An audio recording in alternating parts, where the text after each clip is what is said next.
এই মুহূর্তে রাজধানীর এভারকেয়ার হাসপাতালের সামনে থেকে সরাসরি যোগ দিচ্ছেন সিনিয়র করেসপন্ডেন্ট আপেল শাহরিয়ার।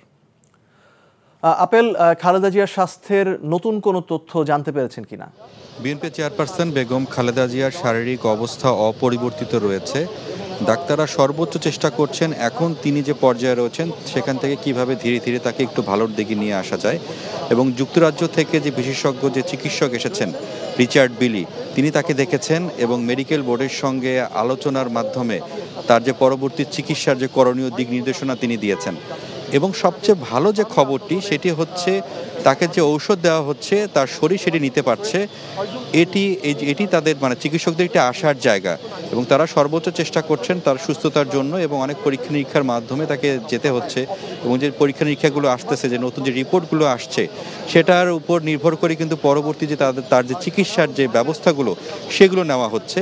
এবং কিছুক্ষণ আগে ইসলামী আন্দোলনের শীর্ষ নেতা ফয়জুল করিম তিনি এসেছিলেন হাসপাতাল থেকে যখন তিনি বের হন তখন গণমাধ্যমের সঙ্গে কথা বলেছেন।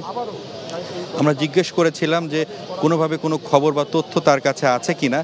যেহেতু এখন বেগম খালেদা জিয়ার কেবিনের সামনে যাওয়ার কোনো সুযোগ নেই, এসএসএফ সেটি কর্ডন করে রেখেছে, তবে বিভিন্ন জনের সঙ্গে কথা বলে যারা এখন ভিতরে আছেন তাদের সঙ্গে কথা বলে তিনি তাদের মুখে শোনা যে কথাটি বলার তিনি আমাদেরকে যেটি জানিয়েছেন, বেগম খালেদা জিয়া আগে যে অবস্থায় ছিল সে অবস্থায় রয়েছেন এবং তিনি সেখানে এসে তিনি দোয়া করেছেন এবং আশা করেছেন বেগম খালেদা জিয়া যেভাবে আপোষহীনভাবে গণতন্ত্রকে সমন্বিত রাখার জন্য তার যে নেতৃত্ব তিনি দিয়েছিলেন, তিনি সুস্থ হয়ে আবার সে নেতৃত্ব দিবেন সেই প্রত্যাশা তিনি করেছেন।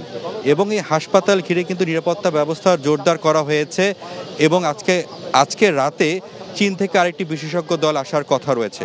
তারা আসলে আবার এই মেডিকেল বোর্ডের সঙ্গে যুক্ত হয়ে তাই হাসপাতালের তার যে চিকিৎসার যে পরবর্তী করণীয়গুলো সেগুলো নিয়ে তারা আলোচনা করবেন। জানছিলাম বেগম খালেদা জিয়ার স্বাস্থ্যের সবশেষ খবর।